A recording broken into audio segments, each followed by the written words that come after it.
to call it a famous scene from the story of the Exodus, because they're all really quite famous scenes, but it's a scene we're familiar with. Vayhi bayamim hahem. After some time Moses grew up, he went out to see his brothers, Echav. He looked upon their burdens. He saw an Egyptian man strike a Hebrew man of his brothers. Reading it, looking at either the Hebrew, if you're able to, or simply the English. Although the English, the translation, any translation is also a commentary. There are things, we'll talk more about that.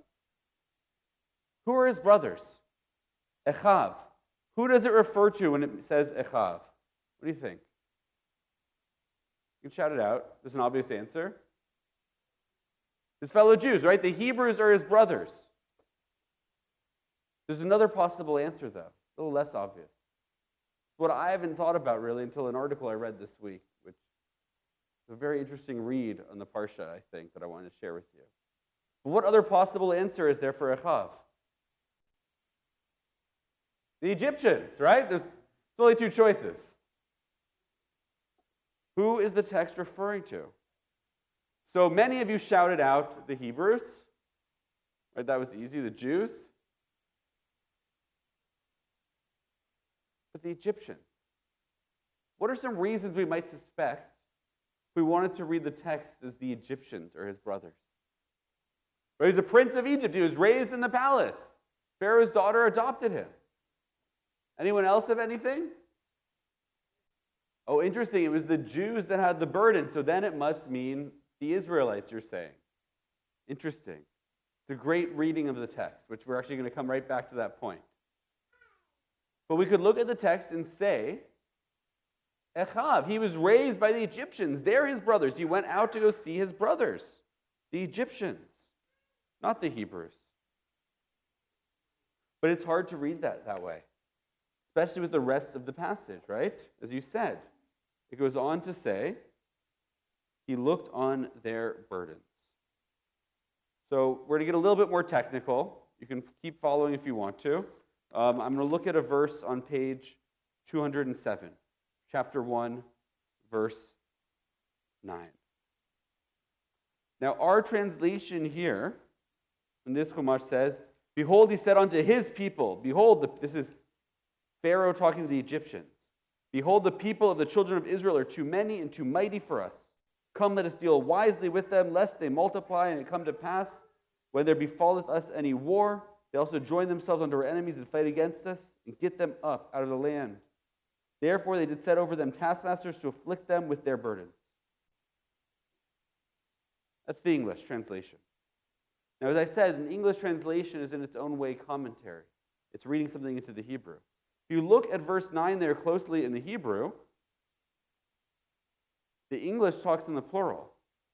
Let us deal shrewdly with them, the Israelites, lest they increase.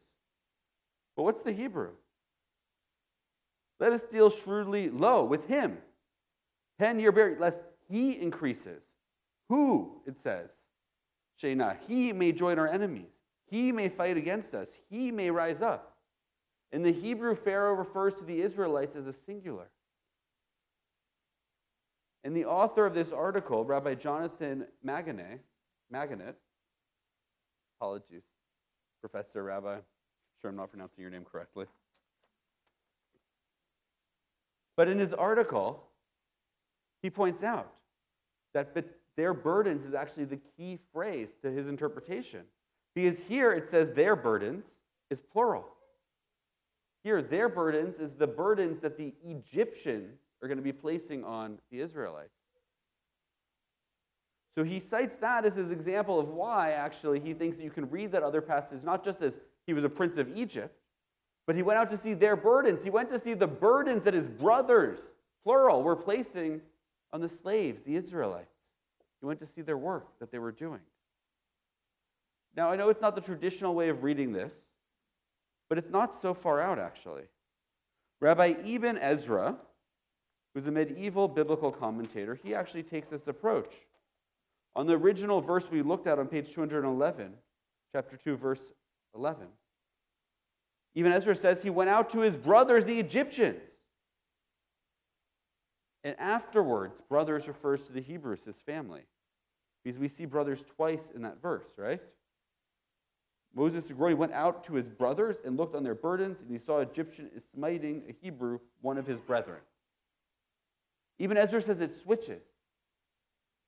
He started at the beginning of that passage, the beginning of that verse, as an Egyptian. And by the end of that verse, he switched to considering himself a Hebrew. It's a lot for one sentence, right? It's a big change. The question is, what happened? What happened? And I think there's a valuable answer in the next verse. In the Hebrew, it's interesting. It uses the word ish twice in verse 12. Vayira ish mitzri makeh ish ivri me'echav. Right, Moses saw an Egyptian man hitting a Hebrew man, a slave. What's interesting is ish is superfluous. You could do the same sentence grammatically perfectly in Hebrew with just, it was an Egyptian and an Hebrew. Moses saw an Egyptian hitting a slave, not a slave man or a slave ish and an Egyptian ish. But it's the very next verse. Moses looks around and he sees that there's no ish. So he steps in and he smites the Egyptian. Oftentimes we read that scene as Moses looks around, almost like he's afraid to act, but he sees like, oh, no one's watching me, so now I can do something. But our commentators say there were people watching. We know there were people watching because we know the story doesn't stay quiet. Word of it spreads. We know about it. So what else can that verse mean? There's a famous quote from Berkei Avot of Rabbi Hillel, who says, Bimkom she'ein anashim, in a place where are not people, histadel liot ish, be a person. In a place where no one is acting with humanity, be a human being, be decent. And so the way we can look at this verse is Moses began it as an Egyptian. He began it as a prince of Egypt. He began it. Not thinking about the Israelites as his fellows, but he looked around when he saw an injustice. He looked around when he saw something that he knew was wrong, that he knew was evil, that he knew was wicked, and nobody was doing anything. He didn't look to make sure there were no witnesses to his action. He looked to make sure everybody else saw the moral atrocity that was standing in front of him. But when no one else stood up, he took that phrase, the idea that Hillel says later, when nobody is being a person, be a human being, be decent. He took that phrase to heart, that teaching. He embodied it. He looked around when he saw there was no ish, there was nobody to step in. He stepped in. It wasn't that he stepped in because the Israelites were his family. He stepped in because it was the right thing to do. Because he saw oppression and injustice, so he stood up. I think there's an important lesson in that. We live in a world that's so divided, so tribal, whether it's about our faith, Jews versus non-Jews, or denominations within it, Reform or Conservative, Reconstructionist, Orthodox, this Hasidic group, that Hasidic group, or a world so divided by our political parties. Are you left? Are you right? Are you woke? Are you unwoke? Conservative, Republican, Democrat, liberal, Green Party, all of them. We live in a world that's so tribal that when our team does something, whether it's good or bad, we support it, and when the other team does something, whether it's right or wrong, we condemn it. Hatred runs freely. But Moses stands for something very different. And I love this reading of Moses because it's not the reading of somebody who looks around to make sure he's not going to get caught. It's the reading of somebody who stood up for the other because no one else was standing up for them. He stood up for what was right. The world around us is calling for that now. So many people have just moral math that is atrocious, that looks at the oppressed and sees them as the oppressor, our brothers and sisters in Israel. So many people, because of this war, have used it as an excuse to let their anti-Semitism, their Jew hatred run free around the world and here in the streets of Toronto. A Jewish business attacked. It's something that I thought I would only know in the history books in my lifetime. Something I would have prayed my children would never have lived in a time when such things could happen. But I stand in fear that it might only get worse before it gets better. But Moses tells us something important. You stand up. Not because it's against a fellow Jew, but because it's the right thing. And maybe with that attitude, we can inspire others to stand up as well. It's easy to be afraid. It's easy to not want to stand up at work or at school or with our own family members or our friends. It's easy to stand around and assume somebody else will have this fight tomorrow, so today I can let that comment slide. But Moses is clear.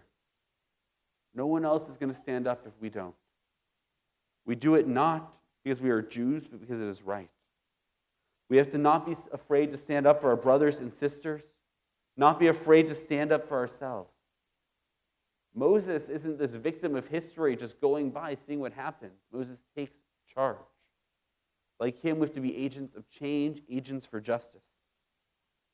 This Shabbat, my prayer is that we can have the strength and the perseverance to, when no one around us is being a human being, to speak up for that voice of decency, of humanity, because it's the right thing to do. Shabbat Shalom.